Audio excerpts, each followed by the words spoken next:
Okay, just did a little leg day and haircut action. Pretty solid fucking leg day. I was honestly not feeling like pushing my limits. You know, I've been working out for maybe 4 days straight. No rest days. Interesting little shop here. But I don't know, I got in there, was on the treadmill for 10 minutes, did my warm-up, and I really fucking pushed myself doing squats.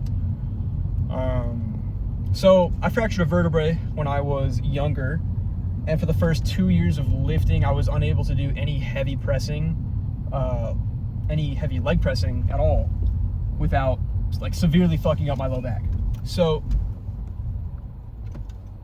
I have literally spent the past 2 years rehabbing and finding different exercises for my back to strengthen it. And I gotta say, the biggest ones that I noticed a difference from were definitely warming up my hamstrings before any pressing, warming up my knees and my calves. Good mornings, weighted good mornings. You know, I was doing them body weight at first, but now I'm able to hold 3 plates, and you know, that's 135. It's fucking busy. What else? Oh, hip thrusts. Heavy ass hip thrusts. Building up my glutes to help support my low back. Fucking insane. And again, I could barely squat anything. 135 was a struggle without damaging my back. And today I pushed myself and I hit a PR. I did 225 for one set of 7, and then I did it again for one set of 6. And that just feels fucking incredible to be there. I never thought I would be able to push that much weight. So that's fucking cool. And I could confidently say that being able to push that much weight has built up my lower erectors and strengthened everything so that I can just continue pushing weight. It's still scary. In one of the clips, you see me like look at the bar, grab it, back up, and I was so nervous. I was about to make it lighter because I was scared to like hurt myself, but I fucking did it anyway, and I was able to do it. So that being said, if you're fucking injured, don't let it be don't let yourself be injured. I know it's easier said than done, but push yourself to educate how to strengthen that area, how to increase the mobility, and whatever it might be, because it feels so good to be able to do these exercises that I could not once do and genuinely go heavy without pain. Like, not having pain is fucking insane. It makes me feel like a beast. But yeah, definitely do it carefully. I literally spent like 3 years. I started with like stretching, a lot of it had to do with like hip mobility, but then a lot of it had to do with people are built different. I have to put like a plate down and stand on it so my heels are elevated, which is going to allow me to go deeper without leaning forward as much, so I'm able to stay more straight up, and that has helped me tremendously when it comes to squats. Also, wearing a certain kind of shoe. If you wear a artificial arch, like support kind of shoe, like a running shoe, or just like a athletic, just like comfort shoe, whatever, New Balance, switch it up. Take off your shoes, maybe just go socks on or barefoot or whatever. But I've been doing Vans for years now. Vans, Converse are like the flat platform, and I really believe that they really help just provide a good support, like a good natural support that your body is able to handle. And yeah, that's just what's helped me. But anyways, I did 2 working sets of heavy squats, and then I went into 2 working sets of heavy ass leg extensions. And again, just new PR on the leg extensions. Never gone that heavy before, so that felt really fucking cool. Training with high intensity, lower volume has honestly changed my entire physique and my own training. My strength, everything has increased since I started training higher intensity. So that feels fucking awesome. I'm not against lower intensity, higher volume, but I will say it has a time and a place. I did a lot of low intensity, high volume when I started, and I do believe it definitely took me somewhere. It got me something for sure, but I don't really believe that there is a certain way to train specifically just for hypertrophy. Obviously, that's changing a lot. There's so many studies showing that higher intensity, low volume is a great program for hypertrophy specifically. But I do love a good pumpish, light, stretch, squeeze kind of set of pec flies or dumbbell curls, tricep pushdowns, whatever. Especially towards the end of a lift, just really get that blood circulation to the area. But I mean, that being said, we all know mechanical tension is like the lead factor of growth. So training with intensity will get you fucking big. But definitely try out your own shit. I kind of want to try like a upper-lower split. My split's been so fucking off recently. Like, I don't have a specific day for anything. I just know that I'm hitting everything at least twice within 8 days. It's kind of like a push-pull leg split, except I just won't do shoulders some day, or I won't do abs one day, or I won't do whatever it might be, because I know I'm gonna hit it. I can just move it around, I'm so intuitive with my training now, which is cool, but I do kind of want to get back on a structured program. Upper lower is interesting. I might do like a push-pull legs, rest, upper lower, but I don't know. I just gotta commit to one. Regardless, I've been noticing benefits anyway, so that's cool.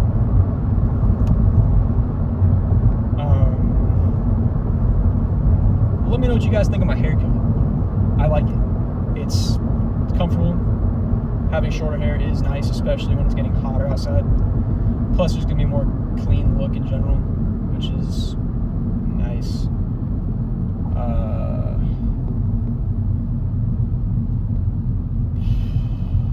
What the fuck is happening? Okay. So, I've literally been getting leaner in the gym and also getting stronger, which is it's just a lead indicator that I'm gaining size, which is fucking insane. There's so much shit online about how you can't gain size in a deficit. And even if you can't, like, okay, hypothetically, you do gain more size whenever you're bulking, right? That doesn't mean that you're not gaining size at all whenever you're cutting, you know? And I do believe that training with high intensity has helped me gain more size, especially while cutting, because I've maintained so much strength. I've built up strength in this deficit over the past 4 months, and it's fucking insane. So I don't care what y'all say. I have been progressing in the gym regardless of being in a deficit. Now, of course, intensity is not the only factor that comes into play that I've been benefiting from, but I've also been prioritizing my sleep and my meals to a good degree. You know, most of my meals are whole foods. Like, I get most of my protein from fucking foods. I try not to have any shakes, just because if you are able to get your protein, your macros from foods, then do it, because your body's gonna have a better time, easier time digesting that shit and utilizing the nutrients properly. So that's super important. I'm not about to get pulled over. I'm not going 30 and a 25 crazy. It's a little small town, so cops might give a fuck about that, which is stupid.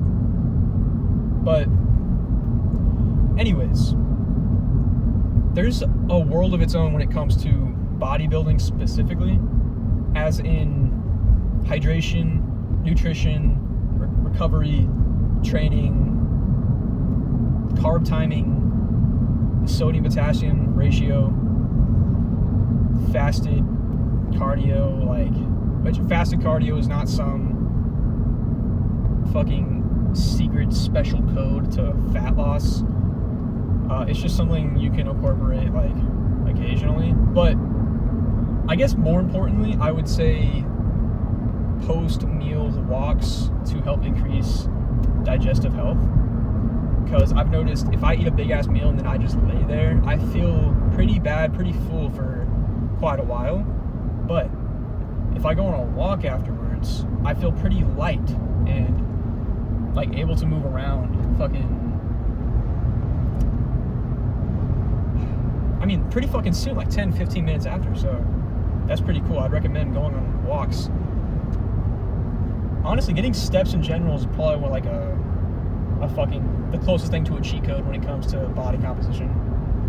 Just because you are increasing your insulin sensitivity in a very low stress form, very consistent form, you know? So get your steps in. Just moving around in general is cool. Hop on a little bike and just go at a slow pace for a minute. All this is zone 2 cardio. Zone 2, it's important, you know, whatever, but bottom line is, at the end of the day, if you can just get your steps in. And this is all shit that I would recommend for people who are trying to take bodybuilding specifically seriously. But if you're just trying to get fit into the gym, literally just lifting a few days a week and then making sure that you hit your protein every day and sleep 7 hours a night at least, that's going to get you somewhere spectacular. That's going to get that alone, those 3 things will get you results. But all of this other shit is just something that you can add on to further enhance those results. But it's obviously more time consuming, and I just enjoy it. I really enjoy it. It's fun, really pushing myself like that.